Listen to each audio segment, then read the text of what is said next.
thing. Okay, it went. It should be going.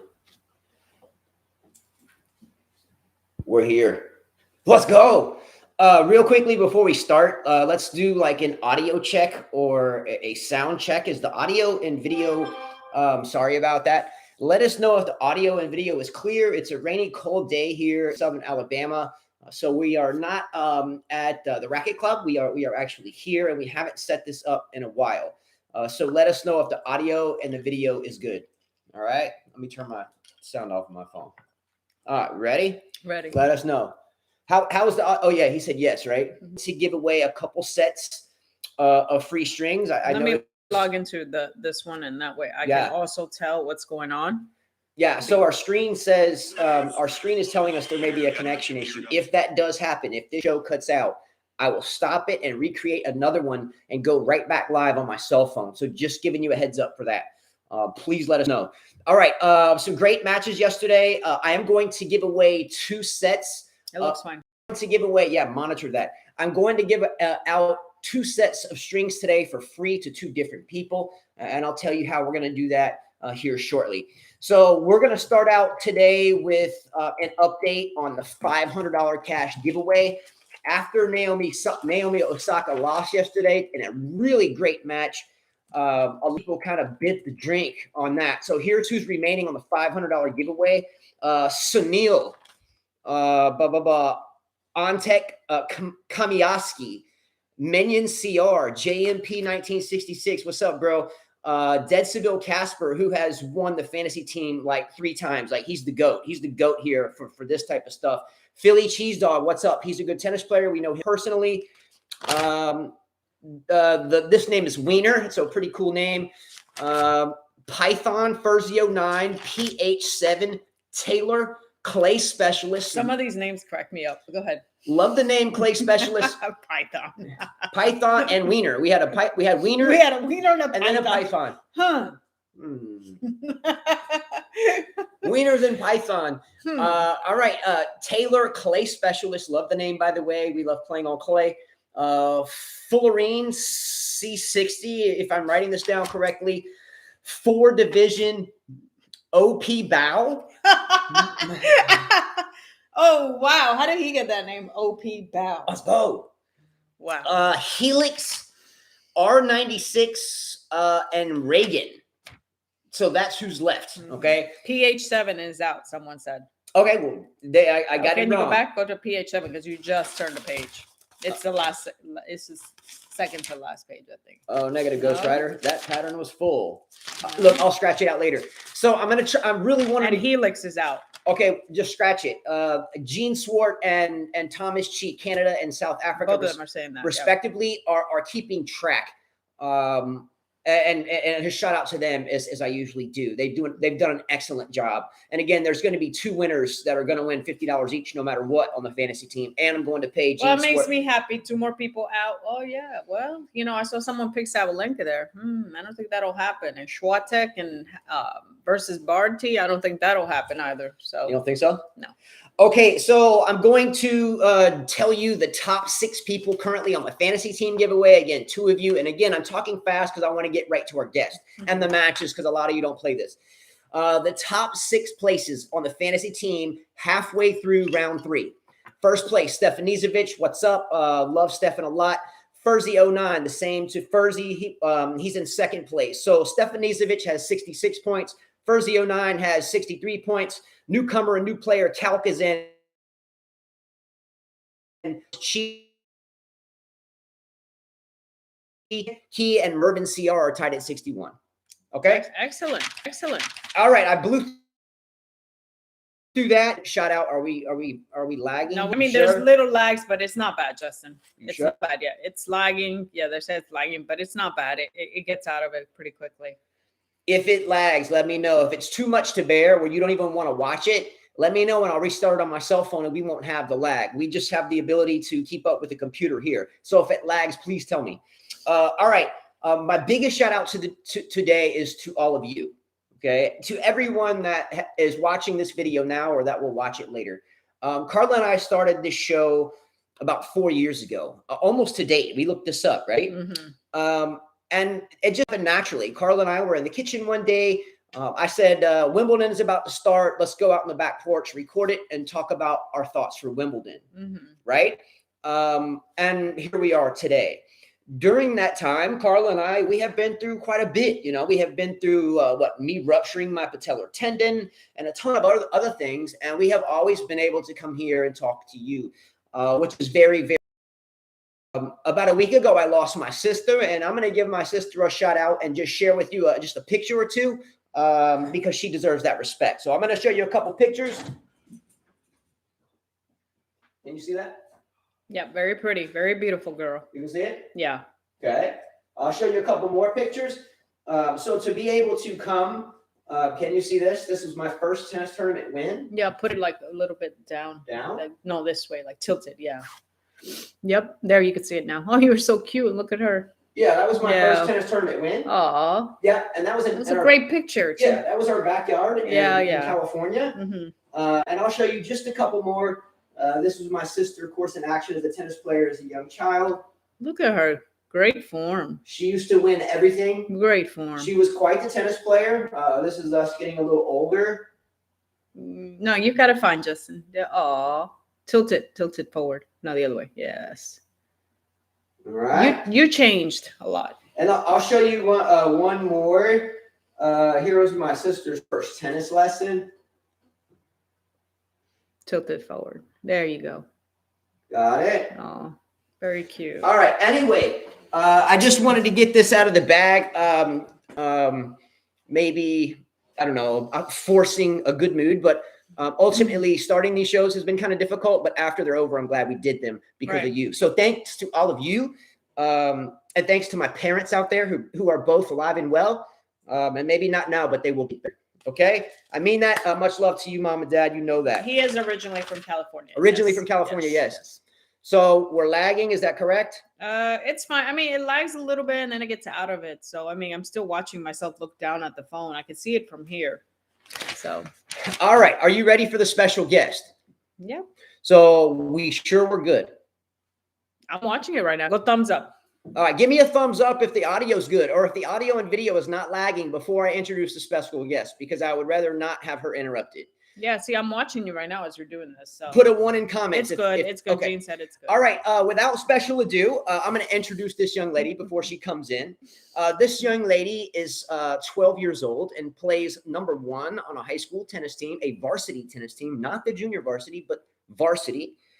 She has 4 other brothers and sisters. She's a very strong and fit athlete, believe it or not. She's a wonderful artist and an aspiring musician. She hopes to follow her 2 older brothers and they're attending one of the United States military academies. So without further ado, we're going to welcome Liliana Garden to the show. Okay. Okay. Pleasure to meet you, Miss Lily. Thank you for joining us today. All right. It's a pleasure to have you here. Okay. Pleasure to be here. Oh, good. You want to lock in? All right. 12-year-old isn't that junior high school? Yeah, it is. Yeah, but you're allowed to play. You're allowed to play high school because there is no middle school tennis team. Then you're allowed to play for your high school once you're in 7th grade. That's the rule here. So yes. In New York, it was different. We had teams in junior high school, and then we had teams in high school. It's different here. Yes, indeed. Mm-hmm. She is able to play high school varsity tennis, and she is 12. And she didn't just get assigned that. She actually had to play the other players, and she beat the players. So hence why she has the number 1.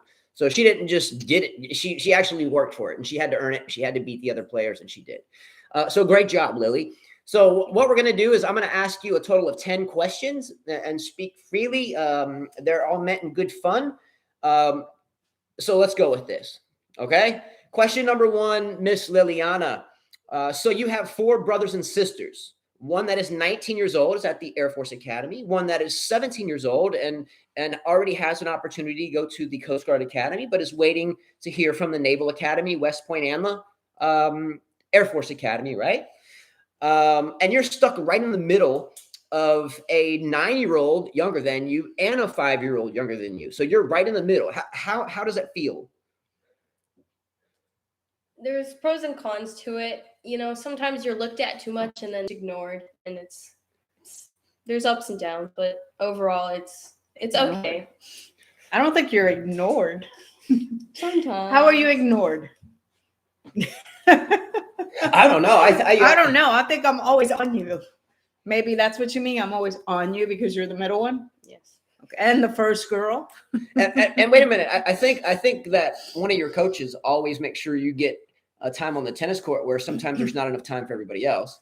Yeah. But we respect it, and we're not your parents. We're just interviewing you. Alex PR says, "In the middle child, I'm the middle child as well. I feel your pain, Lily." Laugh out loud. Let's go. Come on. Oh, man. Okay, a good answer. Okay, Liliana, question number 2. Besides playing tennis, what are some other things you do in your busy life, whether chores or free time or things you enjoy? I play ukulele, and I like drawing and painting.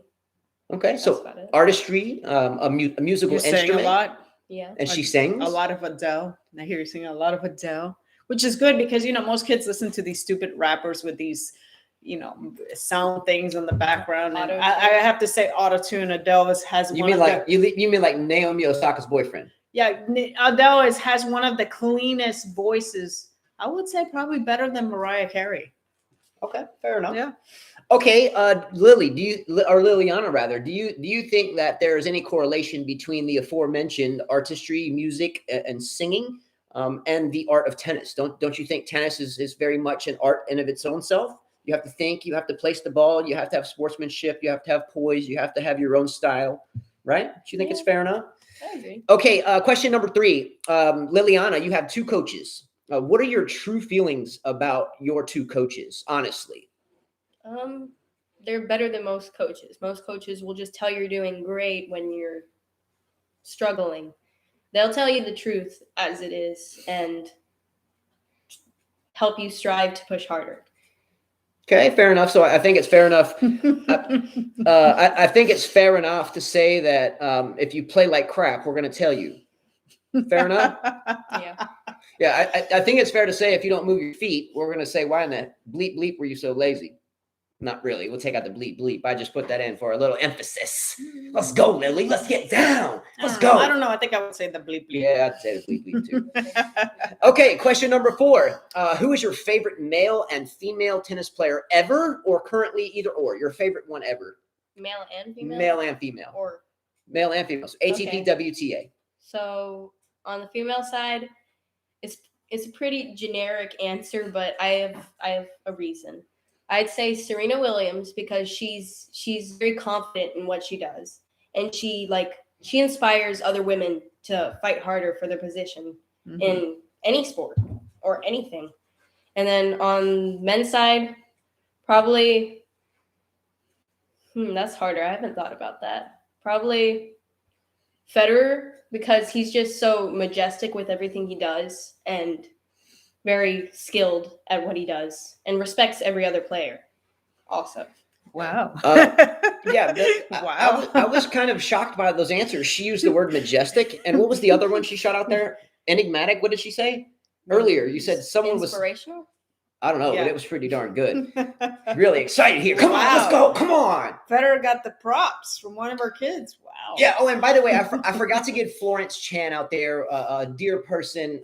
She is always traveling. She was in New York recently, I think, and she sent me this Djokovic collector's hat. It's cute. So because I saw some really great pictures of Novak the past couple of days in Montenegro, I think doing some work with children once again, which is my life work and Carla's life work. One of our feelings is that our paycheck, yes, we teach tennis and yes, we do the show, but our paycheck is not this, obviously. It's watching children have the opportunity to go to college. Money to me is not important. I mean, yes, you have to pay your bills, but I drive an old truck. She drives a little Subaru and we're perfectly happy. Our kids play the game and we're able to share it with others, and that's the paycheck. But the ultimate paycheck is when those children have an opportunity to better themselves because of something we did. Right? Are we lagging? No, we're fine. Okay. To me, the biggest paycheck in life is knowing that the kids are okay. Indeed. That they have accomplished what they need to accomplish. I think because I didn't get a chance to go to college or chose not to, for me to see my oldest in college and then the second one going and then the rest of them is the biggest paycheck for me. And we're not lagging, right? That screen No, keeps saying it. No, we're fine. So I'm watching here it. yesterday was teaching little ones to string tennis rackets. Can you see that? Or are we stuck? We're good. Okay, you see it? Mm-hmm. So pretty good stuff. You can teach kids things early. You can teach them laziness early, or you can teach them something that can better. Pretty good stuff. You can teach kids things early. You can teach them laziness early, or you can teach them something that can better. And that's important to us. Okay. Question number 5, Lily. You stated yes. Oh, excuse me. I have. That's the next question. Cool. Pardon me. You started tennis every day. In other words, seriously, at the age of about 6. However, you basically were born on a tennis court and have been around the game since you were born. We started training you, or your coaches rather, in the context of the interview. Speak freely. You started seriously at the age of 6. In other words, we made you play and you were going to be on the court with us and so forth. Compared to other 12 and 13-year-olds your age, okay, how do you feel you rank amongst other 12 and 13-year-olds your age, given that you never play 12 and 13-year-olds, you're always playing adults and adults that have played their whole lives, and you are not being given a break. We try to beat you as bad as anybody else. How do you feel you rank with other 12 and 13-year-olds when you do play them? Number 5 is where it stopped. Wait. Okay. And now it's fine. Yeah. Okay. Okay. So I was going to say, usually the other people my age, they would be taught to just push the ball. Most kids push the ball, just get it in, dink the serve, moon balls, not really hard or defined strokes. I've been taught more to have strict shots, better, more persistent, and just overall correct strokes. Okay. I'll bet as her. I basically told you to just hit the shit out of the ball. Yeah. Doesn't matter. Yeah. At least for now. And I think Amanda Anisimova and Osaka went about that last night. We'll talk about that shortly. Mm-hmm. I'll give you my take on it as her father and as well her coach. I feel like I feel like I personally and your mother have a big difference in what separates you from other girls your age, and that's your serve. We never taught you the dink serve with the semi-western grip. We always taught you the right way. I had you throwing footballs and baseballs since you were very little. And you have a serve that no matter who you play, whether you're playing me or your mother, you get 6 or 7 aces. You get 6 or 7 free points, especially serving it out wide into that corner on the due side. You really nail that spot and you do it like nothing. So she gets free points already. One thing that differs with her is that she gets really, and I think that carries on to any player. But Lily gets down on herself when she plays like Carla or myself or anybody else for that matter. Robert Frush out there, what's up? She gets down on herself when she loses to an adult, and she has to understand that we're trying to beat her, and we look forward to the day that you beat us. And pouting is not the way to get around it. You're a very good player, and you give another 12-year-old anywhere around here. Give me, adults, they think a lot more. Sorry, it's lagging, guys. I can restart it at any time.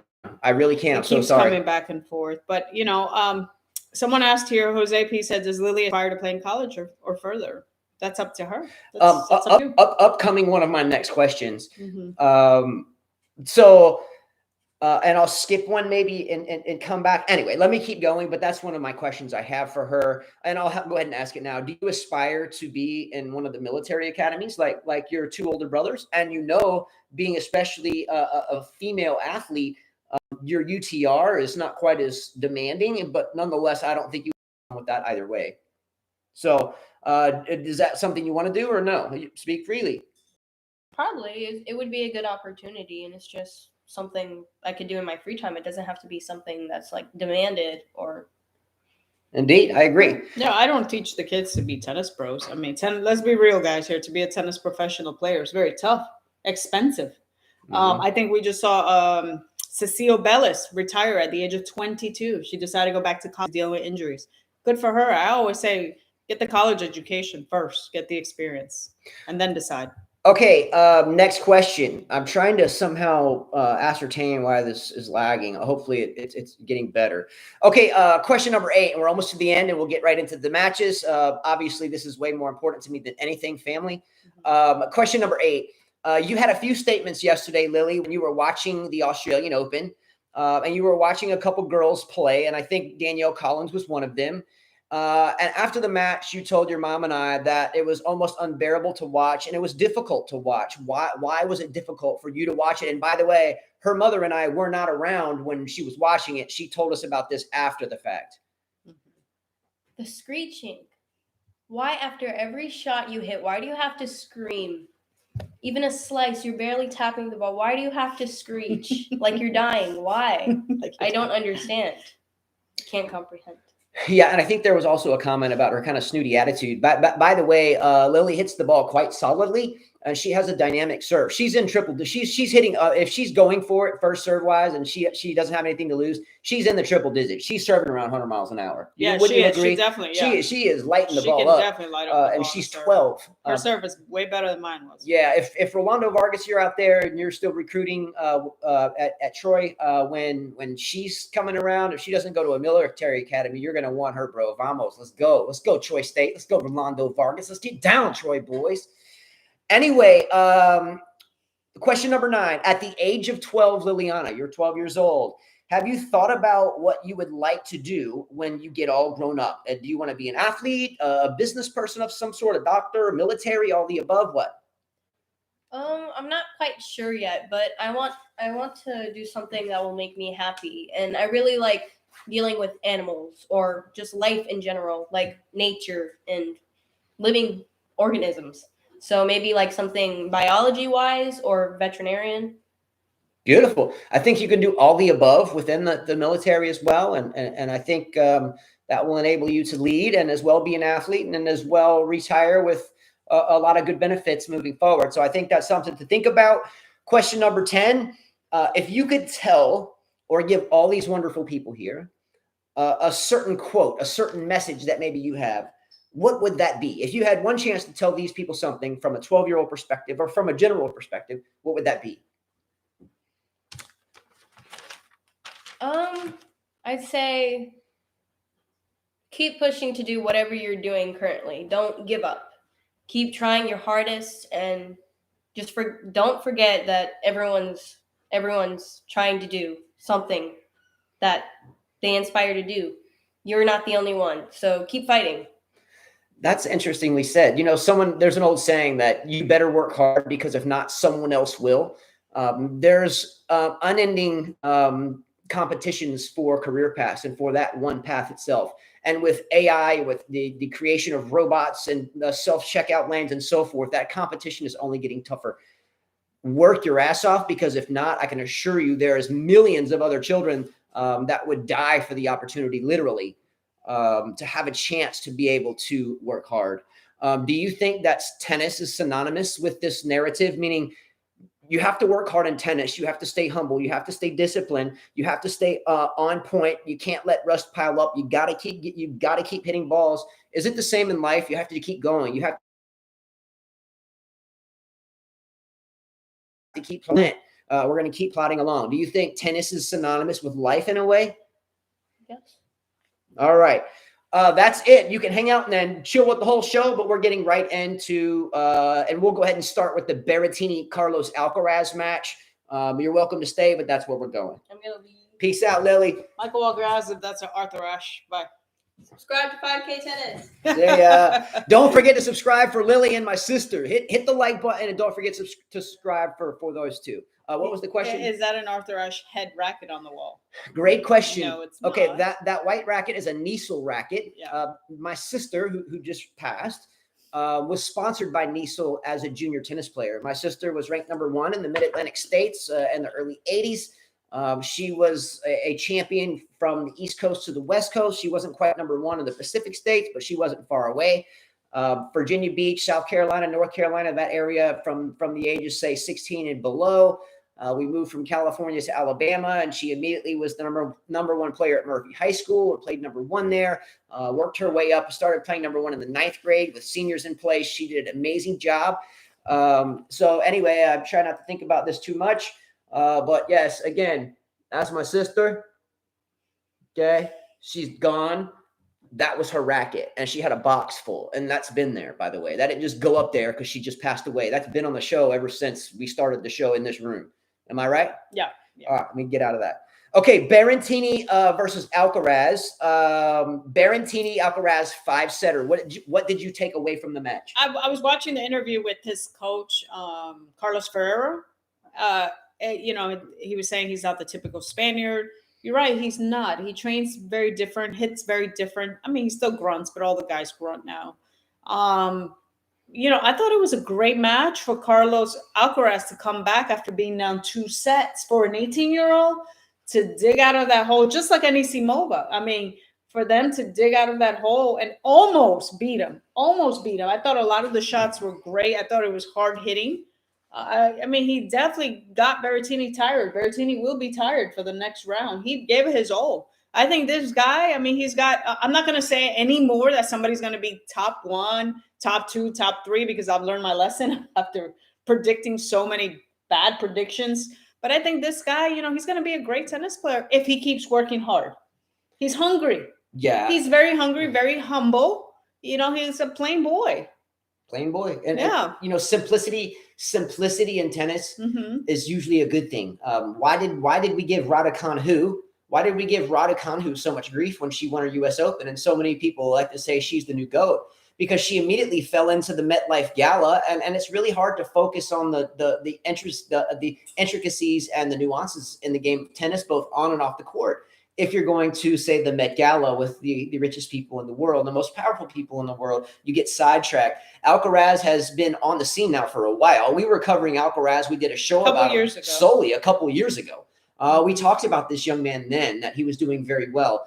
And currently he is still on that path. But how hard is it to get off of that path? It's very damn easy to get off of that path. Damn easy to get off the path. But I think that he has the right person next to him. Because if I recall watching Carlos Ferrero, when he was on the tour, he was a very humble, quiet guy. Fine player. Quiet guy. He wasn't arrogant. So I think he's got the right person by his side, I agree. Like that's helping him through it, that understands how much work it is to win a slam, to grind it on the tour. Perfect guy because he's been there and he's done it. And he was there in the era of Pete Sampras, Agassi, so he got all the American guys who were really good, Jim Courier and all those. Gustavo Kurt was in Yeah, that. so he's got. I like him. I really do like him. I look at Shapovalov, who still looks like a boy. Tsitsipas, I can't stand anymore. I just can't stand looking at him anymore. Even Berrettini's older. I thought, hey, not much. I think Berrettini's 24. 18 to 24. Oh, yes, it's a huge in the game. Huge 6 difference. years. 6 years of experience. Yes, definitely, because you're still developing into that man body. Berrettini's been in the man body, had his women and all that. He's been around the world, has experienced stuff. You can't compare that to an 18-year-old boy who's just starting to grow into his own and still growing and still developing. Yes, the major question is what happens with Alcaraz when he hits 21 and women enter his life on a regular basis and he goes out to the local pub and he's got 5 beautiful women around him. How does he handle his waistline and below? You catch my drift. How does he handle himself as a young man? How does he separate shit sponsors from the real ones? How does he? I think he's sponsored by Louis Vuitton. I thought he was like, I saw him, or I don't know, he was on some GQ thing. He has, the sweaters were horrendous, but he didn't seem quite comfortable with it yet from the pictures that I looked at. They had these big puffy sweaters. It didn't look right on him, but hey, he's got a sponsor, so he's got to do what he's got to do. So moving forward with Alcaraz, I really think, and this is just my opinion, he'll be just fine as long as he doesn't get swayed to walk down some primrose path full of bullshit. But it happens all the time. Sponsored by Rolex. It happens all the time. What Alcaraz needs to do is kind of the same thing Nadal has done. When he finds that girl. Remember, guys, when you start making the money, girls, the fakeness around you will come. The plastic Barbies, with the tons of makeup and stuff. The typical girl like every football player has. Stick with the girl that is down to earth, plain, someone that you don't have to worry about impressing. Yeah. Having a lot. Someone that can understand. Look at Novak Djokovic. His wife is pretty. We got a lag. It's fine. She's pretty simple. Pretty simple. She's nothing out of this world, but that she sticks by her guy. Can I give all the guys a tip out there and maybe take it with a grain of salt? It's always worked for me. Not that I've had to work too hard. I've been with Carla forever. Okay. If you want to take a good look at how your future wife will look in, say, 20 years or so, you got to meet the mom. Okay. Carla's mom, like, damn. I'm like, what? That's your mom? Okay. You want to marry me? I'm like, damn. I'm kidding. But yes, you get plastic surgery. What's up, Mary Michael? Let's go. You get You're still in school?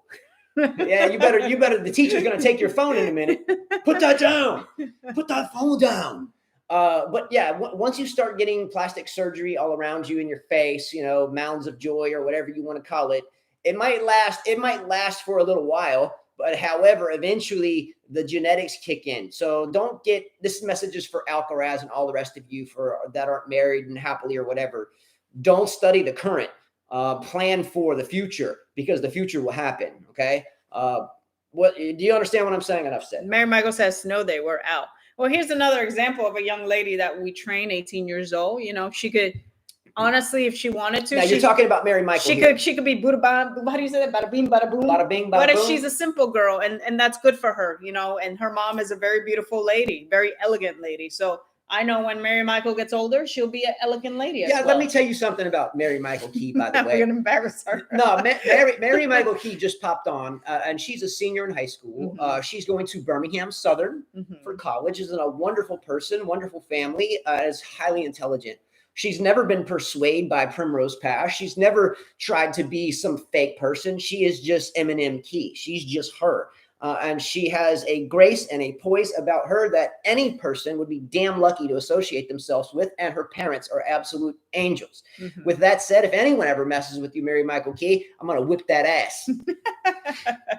Let's go. So much for PG. All right. No PG here. That's why I clicked not made for kids. Same first, you said. Okay. William Spencer said, can't help but feel sorry for Alcaraz. Young man about to be drowned in cash and girls. A moment of silence for the poor boy. Fair enough. Okay, the next match we're going to talk about stems from the Alcaraz match, and that we were just talking about players that can be one way and one day, and then a different player not too many days later. In this case, I'm making reference to Helena Ostapenko. Mm-hmm. Helena Ostapenko, as you know, won the French Open at 17, is a very feisty and tenacious player, has always been. We took the COVID break. Her career was already on a downturn before COVID, but now she's popped out at the Australian Open. And I hate to say this, I got a picture. We always give people grief when credit is due. We've given it to Osaka, Andreescu, and anyone else that comes on the tennis court out of shape. Ostapenko, damn, she's gotten big. Holy cow! What happened to this? How old is? Let's I think she's 24 now. Wait. I have 22 or 24. How old is Ostapenko? Like 22 or 24. I looked this up. I forgot. She won the French Open. No, Ostapenko won the French Open at 20. 20. Okay, so she is 24. Yeah. Okay, guys. B-Dog was the first one to tell me about this, and I didn't quite believe it. And I quite didn't think about it. But when I watched her yesterday, I was like, ouch. So I'm going to get this picture. Hold on. I'm just putting it on my message. Yeah. And the worry here is, where does the trajectory go? She is night and day difference in terms of fitness from then and now. And we ask ourselves, who is on her team? Who is guiding her? I make reference to just losing. So this was Ostapenko. Okay. When we saw her on tour, this was Ostapenko. Maybe she got longer arms. Hold on. It takes time to come up for some reason. Here we go. Why is it not coming up? Oh, don't worry about it. Okay, well, I'm going to show her the picture from now that I thought, wow. Here we go. This is Ostapenko right here now. All right. Here, I'll hold it up there. Look at the granny pants. Look how thick she is for a tennis player. Yeah. Just go on the side. Look at that. I was like, what is that? She looks like a 50-year-old that, a 50-year-old that really never quite worked out. This one's even worse. Oh my goodness. Look at that. She is wide and wearing the bag. At least she's smart enough to wear the baggy stuff. Yeah. At least she's smart enough to wear the baggy stuff, not like Pavlyuchenkova. So a quick look. We're not hating on. But anyone. This was her. Look at the difference. Yeah, here's Ostapenko. Look at the difference. There's a big difference there. Got it. She looks as big as Clijsters. Well, Clijsters has also had multiple children. That's what I'm saying. And it's much older. So with that said, we're not hating on anybody without giving a reason. A lot of people say when they watch the show and they're just watching it because they're players in the title or whatever, and they say that we're dissing. we give everybody look. Long story short, the girl is out of shape, and we have to ask ourselves, where is she going with this? Is she going to get worse? Is she going to be obese at some point? I would like to ask Ostapenko herself, pay more attention to the fitness, because it will hurt you if you do not. Michael Walker, you're right. She gained weight like Sellis did in her early 20s. I remember when Sellis got really big. It was awful. Yeah. But I'm still shocked how Krejcikova took 3 sets to beat her. She started slow. She started slow, but Ostapenko was out of shape. Move her. Move her. When you got a big player like that, I don't mean to be mean, but it's like a bigger person. You're racing them.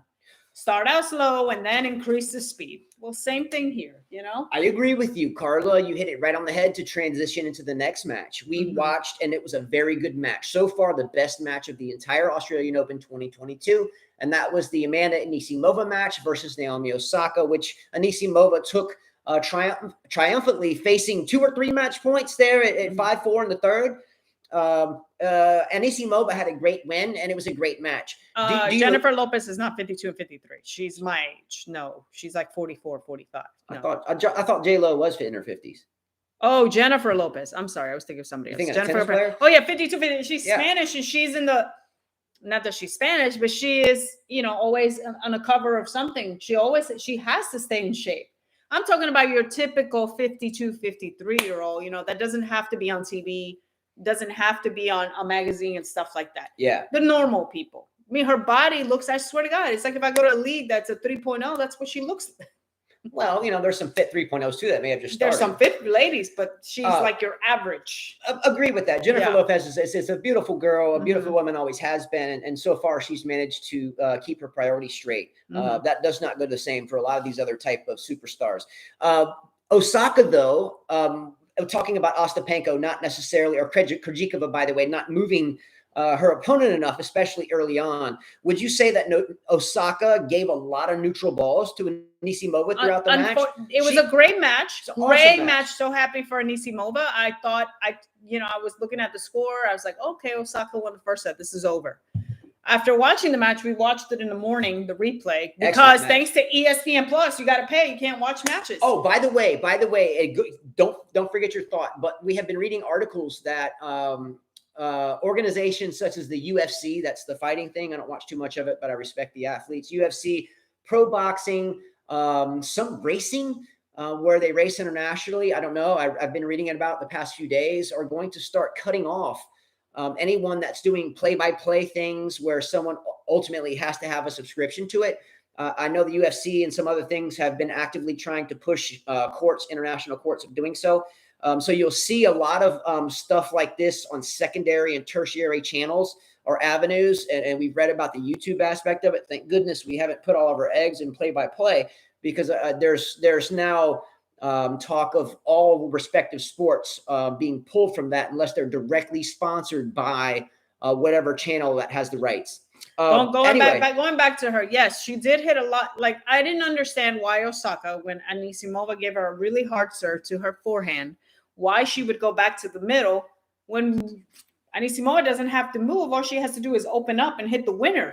So you set her up for that winner. She kept hitting that shot a lot. And I'm like, why wouldn't you aim more cross court or maybe change the pace? Because Anisimova loves pace. You give her pace, she feeds off pace. That's the type of player she is. Pliskova did the same mistake, hitting. She didn't bring variety. Osaka forgot that there is variety in tennis. The girls were hitting beautiful strokes, clean, you can hear them, but there was no variety. And I think if Anisimova faces a Barty that can slice and kind of take away that ball that just sits there for you to hit on the sweet spot, she's going to have trouble, because now you can't generate the pace that you like. I mean, she was feeding off Osaka's pace. Osaka played well, though. Nothing taken away from her. Jean says here, Osaka has dropped down to the live rankings of 84.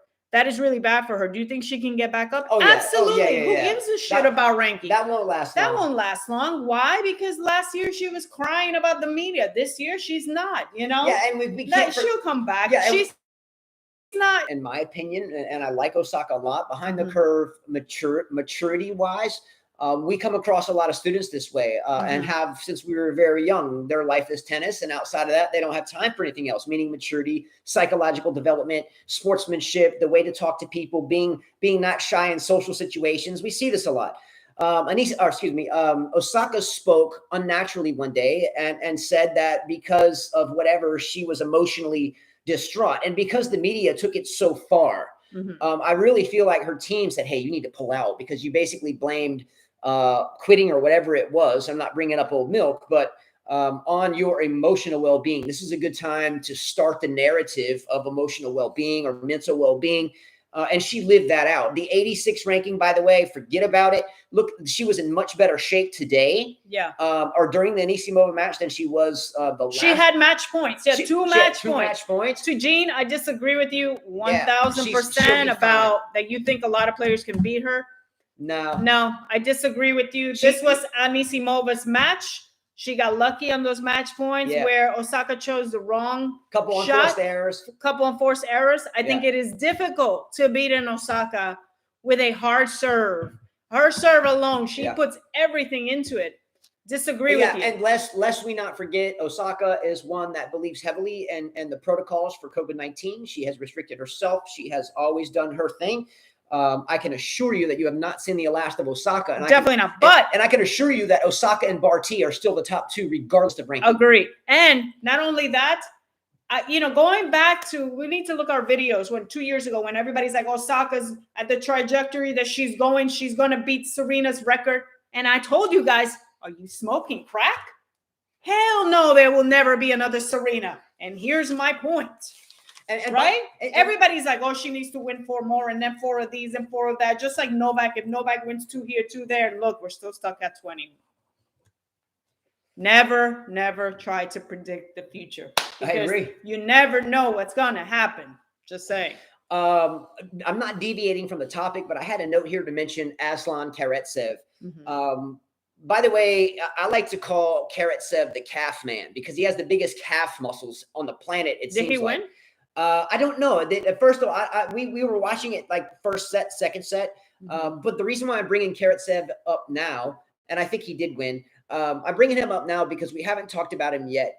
When Karatsev again, no, he lost. Okay, well, anyway, Mannarino, who beat Federer, beat him. That's okay. Well, then I didn't know. I wrote here Karatsev. We didn't talk about. We should give him an apology. No, he got figured out. Anyway, and yes, Carla told me this last night when we finally turned off the TV. She was like, Justin, you said it a year ago, speaking to me, that Karatsev jumped on the scene. No one's figured him out yet. He's a fighter and he'll fight to the end. But when someone figures him out, he'll get beaten. Is that what happened? Exactly what's happening. Exactly. Now they're starting to know his game and now he's getting beaten. It happens to many players. It's going to happen to Raducanu, who? Same thing. Who was already figured out to who. Going back to Anisimova, though, really, I was happy for her because this is Anisimova and Coco Gauff almost came out at the same time. Well, she came out a little bit earlier, but they both were playing juniors. She was going the right way. She made a French Open semifinals, and then her dad passed away at the U.S. Open, and then she couldn't quite find the right coach. Cahill, boom, boom. He sees the light. He's got a new student, a pretty one. Yeah, and one who is humble. Yeah. She's not flashy. She's lost. She doesn't try to show her whole body. She's pretty and elegant, which I like because some players have to try really hard. Really hard. They're pretty, but they try to show their goodies. Anisimova doesn't.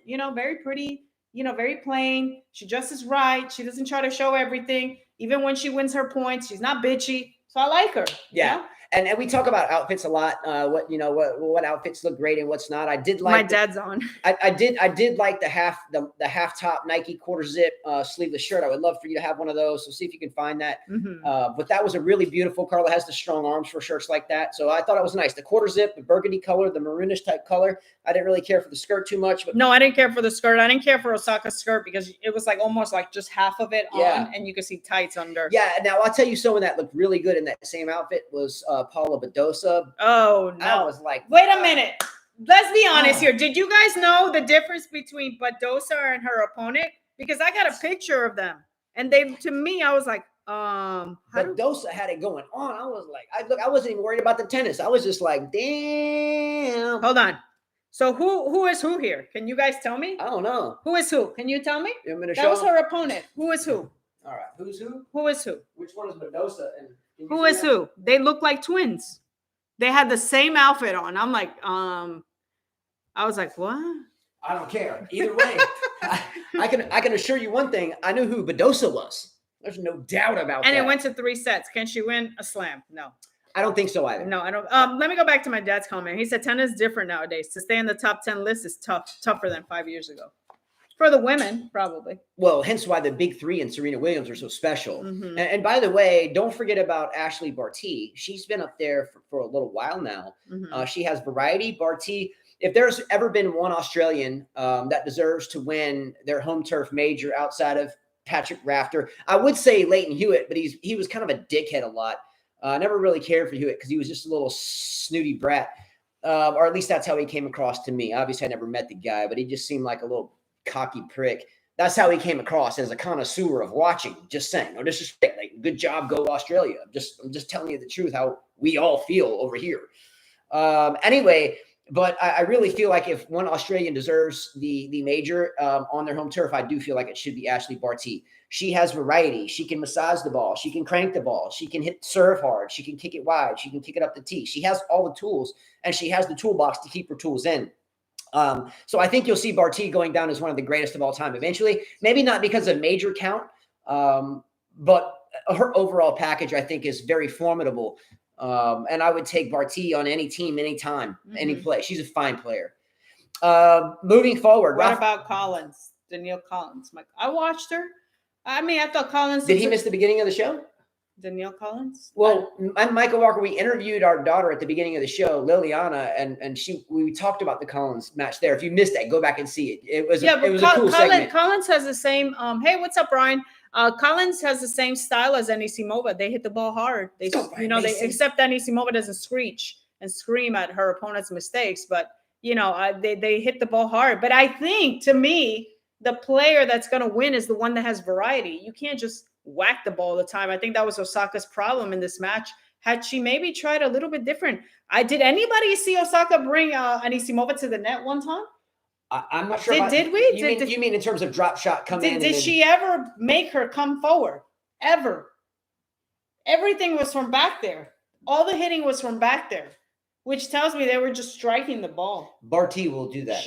They never tried something different. You have to, if your opponent is hitting just as good as you are, whacking the ball, hitting winners, hitting off the return, then something has to change. It becomes a war of unforced errors. When you're cranking the ball that deep from the baseline, forgetting about angles, forgetting about tactics, and just attacking the ball deep and hard, it becomes a war of unforced errors. Whoever commits the most unforced errors will generally lose unless their serve is better statistically. And both had good serves at that point. Exactly. Anisimova got out of trouble when she was a match point by serving well. Yeah. But this is what I'm saying. Where is the variety? Had someone had just a little bit of, oh man, she is probably beating me a little bit back there. Yeah. Perhaps I need to change something to disturb her rhythm, right? Let's bother her rhythm. Life.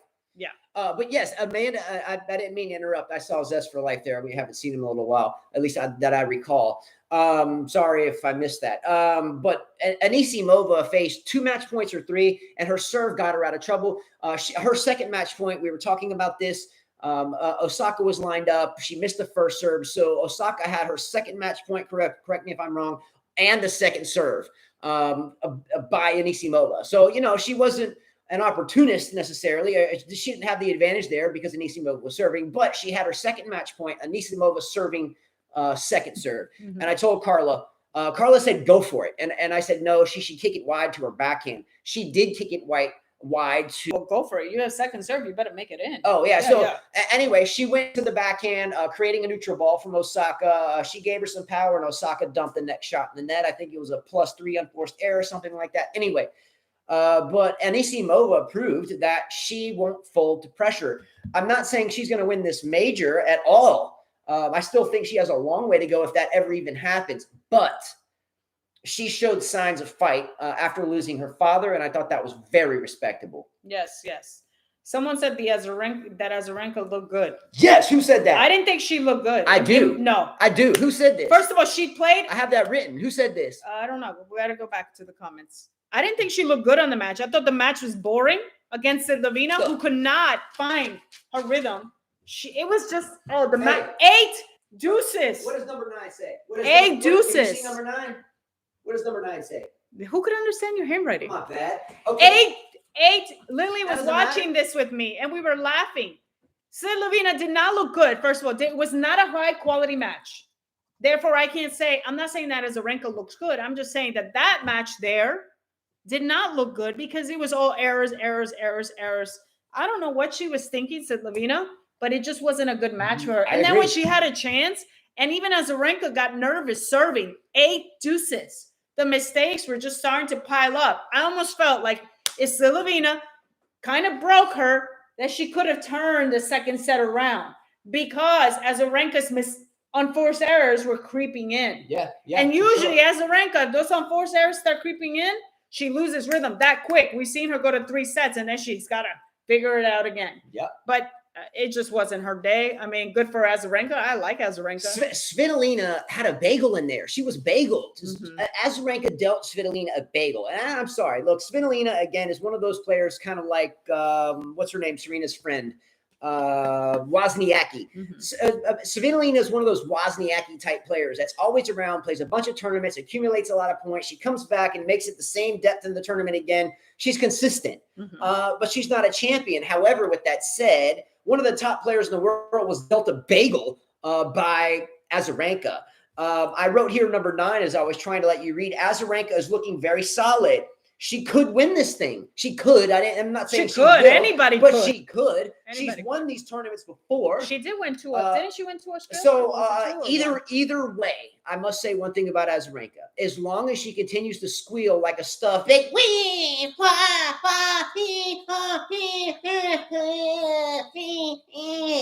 I'd rather catch the damn score because I don't want to see it. Because even if I turn the volume down, I know how loud she's squealing, and just to see her mouth makes me want to puke. So good luck for Azarenka. I do like her, but her squealing is freaking hideous. No interest in watching her play. Worse than Sabalenka's. She's hideous too. Anyway, Madison Keys against what's her name? Zhang? That was a good match. That was a good match. Reset her. That was a good match. That was a good match. I was happy for Madison Keys that she actually went through that tiebreaker. I think it was 10-1 or 10-2, something like that. We didn't know about the 10-point tiebreakers, by the way. Apparently, did you hear that? Apparently, they've been on since 2018. I was like, what? Where were we? Yeah, it was like 7-1 in the tiebreaker, and Carla was like, all right, turn it off, it's over. And they went to 10 points in the tiebreaker in the deciding set. Look, we follow the game every day. We coach it every day. That's our career. It's what we love to do. And we had no idea about the 10-point tiebreaker in the deciding set. Tells you how cheesy that is. I thought it was cheesy when Wimbledon. I like the 7-point. I'm better. Yeah, the 7-point. Yeah, keep it traditional. I like the 7-point. I like no 5th set in the final or no tiebreaker in the 5th set at Wimbledon. Thanks to Isner and Mayhout. We are forever stuck with the tragic having to watch that thing. Anyway, Rafael Nadal loses a set to Karen Khachanov, who's a decent player. Carla proclaimed he was the best thing. Thor, i.e. Khachanov. No, I never said he was the greatest thing. I said he was hot, but now he's not. Fair enough. Just like Badosa. Badosa's hot, and you thought Khachanov was hot. Badosa is hotter. Khachanov is not hot. And by the way, who's hotter, Badosa or Khachanov? The girl is pretty. Obviously, the boy, I could care less. But I was watching his match with Nadal. And I hate to say this, I'm a Nadal fan, but I don't really care for him in this slam. I just would do incredibly well, and I just go to work. You gotta do the right thing, and I just have to do. And if I do the right thing I just do whatever I can do. And if I stick my finger in my butt, I stick my finger in my butt. And I do put my butt juice on the ball, so I feel sorry for the ball boy when he grabs that ball, because I did just put my finger in my sweaty butt. And I gave the ball to the ball boy then. So hopefully he's not mad at me. But, I'll just be me. And I'll just go jump off my yacht. And I'll just hang out with my pretty girlfriend that nobody really knows. Wife. And once again, I just am happy with myself and happy that I stuck my finger in my butt 27 times today. And ultimately, I wish all of you very well. And by the way, Novak Djokovic's not here. Doesn't care. Tired of talking about it. Just want to move forward. I love He looking plays at- Manarino next. Yeah. I'm a Nadal fan, but for some reason I can't stand him. Pumping. Yeah. Like you're supposed to beat him, man. Come on. I just beat Manarino. I played excellent today. You can't play any better than I play. And I stuck my finger in my butt every point. Okay, Zverev, Sasha, a.k.a. Puppy Hater, a.k.a. Linguini Noodle, a.k.a. Man the Tink Top, is about to face Denis Shapovalov next. Who wins that match? Who? Shapovalov and Zverev. Zverev, yeah. I think so. The problem with Shapovalov is that he gets so anxious and jumpy. He's always jumping and hitting his one-handed backhand. And being a left-hander, when we jump, we tend to open up too much. That leads for a neutral ball. Or if you're going down the line, we tend to miss, especially as a left-hander. And people exploit that. His problem is he's anxious. He's jumpy. He gets too excited. He doesn't know how to keep his plod along mindset.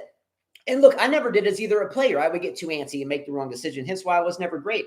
And this is Shapovalov. I see a lot of me as a young player inconsistent, gets too wrapped up and would lose thought of the tactics that were studied. And so I feel his pain. And because of that, I don't think that Shapovalov ever wins a major. And I don't think that he will beat Zverev. He could. I wouldn't be shocked because they're both. Look, Zverev could come into the match and serve 37 double faults. Could he not? He could. I get he hasn't done that so far, but he's been known to do so. So whoever wins between either of them, I do not think wins this major. I think Medvedev will take that ass whipping to either one of them. William Spencer says, I'll take Rafa winning the title over Abusarev Fair or enough. Octopus. There you go. That's a good comment. But yeah, I agree Michael with Walker you. says, don't count Manarino out. Yeah, exactly. I agree. don't think Manarino will do much, though, to Nadal. But Michael Walker is correct. Manarino is a vintage tennis player. Manarino has played this game forever, and Manarino has played many, many, many majors. I'd be curious to how many majors he's played, like a quintillion of them. Manarino has given fits to the best players in the world: Roger Federer, Novak Djokovic, Rafael Nadal, Andy Murray, Del Potro. He's played with these guys. He's seen these guys. It's normal for him to play these guys. So anyone less than those guys, you have to watch out for Manarino. And we have seen Manarino do damage forever in representing the French Tennis Federation. Manarino can play, and he must be respected. And I think Michael Walker is spot on with that. He is respected. Great comment, Mike Walker. He is respected, but if you're Nadal, you Walker. should beat him. Love that comment. You should beat him. Exactly. You better damn well respect Manarino, or he will fight to the fifth set, and he will try to beat you. And you remember he was playing someone recently, and he got some injury or something, and he still kept trying to fight it out. Yeah, it was his knee. Okay, here we go. He fell. Where is it that they were falling at Wimbledon? Okay, here you go. I'll give 2 sets of strings to anywhere internationally. I don't care if it's $30 postage to send it to Poland. Casper, aka Deadsville, knows that I'm not kidding because I've sent him sets all the time. I'll send 2 sets of strings right now to the first person to tell me what match was it recently that Manarino had fallen, had an injury. He still tried to play it out. He still tried to fight it out, but no longer could. What match was that? What tournament? And what year? What tournament? Who was he playing and what year? I'll send you 2 sets of strings immediately. Promise. I'll do it. Today's Friday. I'll do it Monday morning. Wimbledon. Where though? What match? What round? I get it, but who? OG Tim says, great job, guys. Wonderful family. Your channel is my only source of information since I'm boycotting the AO content. Let's go. Merjan said Roger. Was he playing Roger? Well, okay, so yes, it was Roger. Put it together. What Roger was losing that match, I think. I think Roger was behind. Mm-hmm. Okay, so year, match, and round. 2019 Wimbledon, what round? And the first person to put them all 3 in one sentence, I'll send you 2 sets. How's the little doggy on the couch? You think he's sleeping? We're almost done, by the way. Okay, does Rafael Nadal win this tournament? The Hard said Wimbledon against Federer 2021. Okay, find out who that is, and if you want the strings, I'll send them to you. Who is that? Didn't you say what round too? Aren't they missing the round? Okay. I mean, whatever. I'll send them. First round. I have strings to send out, and I'm going to do that. I have strings from Diadem and Ytech strings, and I have polyester, multi-filament, and synthetic gut. Co-polys, whatever. Different colors, different shapes, different sizes, not a problem. Tell me what you want, and I'll send 2 people 2 sets. So 4 sets of string going out. Just tell Carla, and I'll send it. Well, Dart would be the first one. Okay. Then Jose P said just first round, so I don't know if they Okay, want fair enough. strings. Whoever. How about this? Make it simpler, more simple. Out of all the people that just answered those questions or attempted to, which two of you want strings? Just tell Carla, and I'll send them to you. Not a problem. I have plenty to share. That's about it. Watch out for Barty here. She may have a really good shot at winning her home turf major since the likes of Margaret Court. And I hope that she does do that. Barty's a fine player. Anyway, guys, don't forget the subscribe button. Let's go. All of a sudden, hit the subscribe button. And that's it. Thumbs up, and we will see you tomorrow. It's supposed to be really cold tomorrow, so Yeah, but we'll be busy tomorrow. We'll be at the club tomorrow. We are teaching lessons all day, and for all the club members that thinks it's too cold, okay, I don't blame you. I have my knee braces on inside because my knees hurt when it's this cold.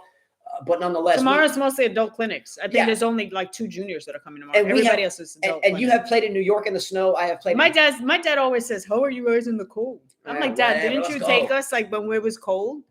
I mean, like seriously. He forgot about it. We'll end the show the same way we started. If you don't work hard, guess what? Someone else will. Even if it's someone in a bombed out swimming pool in Serbia with the likes of Tipsarevic, Djokovic, Ivanovic, Yankovic, and many, many more, they were still working their ass off with bombs falling. You can damn sure work your ass off when it's cold. Fair enough? Let's freaking go. See you later. R.I.P. my sister. Okay? Much love. Peace. Don't I gotta end the stream? Yeah.